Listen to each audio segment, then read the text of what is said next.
लोक दायित्व के द्वारा नदी की वर्तमान स्थिति और प्रदूषण का हाल जानने के लिए लगभग 8 किलोमीटर की पहली नदी यात्रा की गई है। यह यात्रा सोमवार की सुबह सिल्ली नदी और तमसा नदी के संगम चंद्रमा ऋषि आश्रम से आरंभ की गई है, जो कि दरमू नाला तक गई, जिसके बाद यात्रा वापस दलालघाट पहुंचकर संपन्न हुई। यात्रा के दौरान लगभग 2 दर्जन से भी अधिक छोटे बड़े नालों को भी चिन्हित किया गया है, जिसके माध्यम से शहर का गंदा और जहरीला पानी नदी में आकर गिरता है। इस दौरान कुल 7 स्थानों से नदी के जल का सैंपल एकत्रित किया गया, जिसमें राजघाट, मोटी घाट, हड़ा नाला, रैदोपुर नाला, गौरीशंकर घाट और धर्मू नाला शामिल है।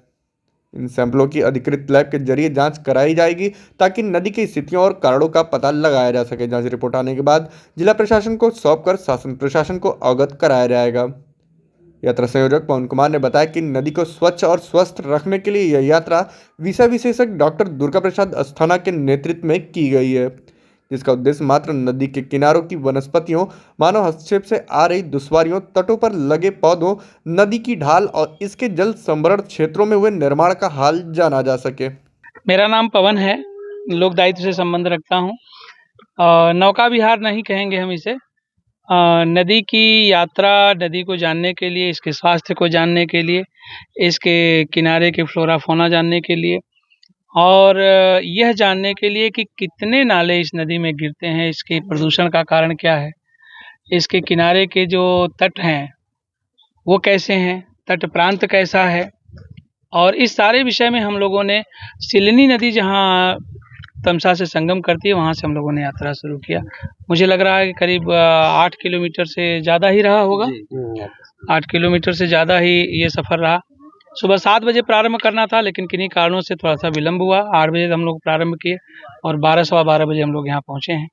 रास्ते में लगभग हमें लगता है कि 1 दर्जन से अधिक या 2 दर्जन के आसपास नाले हम लोगों को मिले हैं, कम या ज़्यादा। 7 सैंपलिंग की गई है, चंद्रमा ऋषि के पहले और धर्मू नाले तक 7 जगह हम लोगों ने सैंपलिंग की है। और हमारे साथ भूगोल के विशेषज्ञ डॉक्टर दुर्गा प्रसाद अस्थाना जी, जिनके नेतृत्व में हम लोगों ने यात्रा की आज। साथ में प्रदूषण नियंत्रण बोर्ड के 2 साथी हमारे, ये अखिलेश जी हैं और अमित जी। हमें जिन लोगों ने सपोर्ट किया इस कार्य के लिए, उसमें राघवेंद्र मिश्रा लड्डू जी, जिन्होंने नाव उपलब्ध कराई।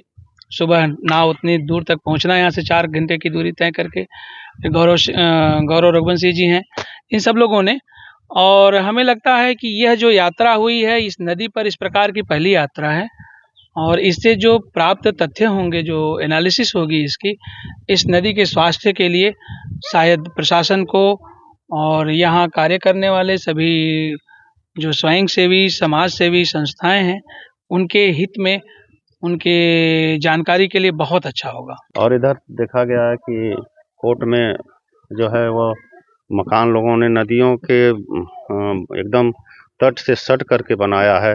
उनके घर का प्रदूषित जल, उनके घर का जो है कूड़ा कचरा, उनके घर का जो है पॉलीथीन, ये सारी चीज़ें उस नदी के किनारे एकदम फेंकी जा रही हैं। उससे अथवा उसके संपर्क में जल जाता है।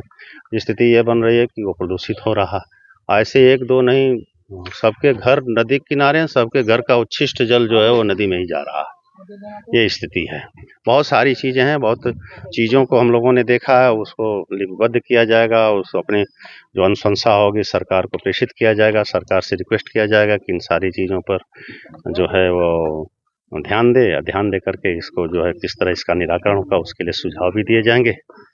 संभव है कि थोड़ा सा सब लोगों में जागरूकता पैदा की जाएगी, ताकि लोग जागरूक हो करके नदियों को प्रदूषित न करें, क्योंकि जल ही जीवन है।